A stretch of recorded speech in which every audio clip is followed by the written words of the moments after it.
ଶୁଣନ୍ତୁ ମୋ କଥା ଟିକେ ଶୁଣନ୍ତୁ ଖାଲି ମୋ ଡକ୍ଟର ମୁଁ ଯାଏ ଡକ୍ଟର ମୋ ସଜେସନ ଦେଲେ ତ ତେଣୁକରି ମୁଁ ଆପଣଙ୍କୁ ଦେଲେ କଥା ହେବାକୁ ବାଧ୍ୟ ହେଲି। କୁହନ୍ତୁ କ'ଣ ହେଇଛି? ସାର୍ 5 ତାରିଖରେ ମୋର ପେପର ଆଉଟ୍ ହେଲା। ମୁଁ ଛୁଟିରେ ରହିଗଲି 2 ଦିନ ପାଇଁ। ଆଜି ଡ୍ୟୁଟିରେ ଅଛି ମୁଁ। ହଁ କୁହ କ'ଣ ବୁଝିଲେ ହେଇଛି? ହେଲେ ସେ ଆମର ଏଜୁକେସନ ଉପରେ ନେଇ କରିଛନ୍ତି ମୋତେ ପେପର ଆଉଟ୍ ଆଉ କାଷ୍ଟ ଉପରେ ନେଇ କରିଛନ୍ତି ପେପର ଆଉଟ୍। ହଁ ମୁଁ ନଥିଲି ତ ମୁଁ ଶ୍ୱଶୁର ହଁ ଘର ଆଡ଼େ ଶୁଣନ୍ତୁ ପଳେଇଥିଲି। ହଁ ଆଚ୍ଛା କୁହନ୍ତୁ। ଆଚ୍ଛା ହଁ ହଁ ହେଲେ କାଲି ମୁଁ ଯାଇଥିଲି ଗୋଟେ ଆଡଭୋକେଟ୍ ପାଖକୁ ଯାଇଥିଲି ମୋର ମୋତେ ଓକିଲ ମାନେ ଡକ୍ଟର କହେ ଡାଇରେକ୍ଟ ଯେ ଯିଏ ପେପର ଆଉଟ୍ ତା ନାଁରେ ପ୍ରଥମେ କେସ୍ କରେ ବୋଲି।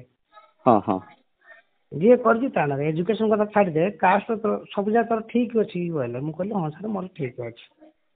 3ଟା କ'ଣ କରିଥିଲୁ ଏମିତି ତିନିଟା ଏବେ ସାର୍ ବାବା ମାମା କୋଉଠି ଜଏନ୍ କରିଥିଲେ ମୁଁ ଜାଣିନାହିଁ ବୋଲିଥିଲି।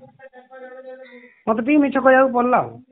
ହଁ କୁହ। ବୁଝିଲେ କି ହଁ ହଁ ବାବା ମା କୋଉଠି ଜଏନ୍ କରିଥିଲେ ମୁଁ ଜାଣିନି ବୋଲି କହିଲି।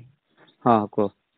ହେଲେ ସାର୍ ମୁଁ ଗଲା ପରେ ଦେଖିଲି ସବୁ ପେପର ଆଉଟ୍ ଏମିତି ସବୁ ଯାକ ଦେଖିଲା ପରେ ମୋତେ ଅଫିସ ଚିଠି ତାଙ୍କୁ କହିଲେ ଡାଇରେକ୍ଟ ଅଫିସ ଯେତେବେଳେ ଚିଠି କରିବେ ହଁ ତାପରେ ଯାଇକି ତମକୁ ଆକ୍ସନ ନେବେ ବୋଲି କହିଲେ। ହେଲେ ଅଫିସ ମୋତେ ଚିଠି କରିନି ପେପର ଆଉଟ୍ କରି ସମସ୍ତେ ଲାଗିଛନ୍ତି ମୋ ପଛରେ। ଆପଣ ଟିକେ ସାହାଯ୍ୟ କରିନାହାନ୍ତି ମୁଁ ଶୁଣିବାକୁ ପାଇଛି ଖାଲି। ହଁ ଯେ ମୁଁ କ'ଣ କିସ ହେଇଛି ମୁଁ ଟୋଟାଲି ଜାଣିନାହିଁ ତ କିଛି।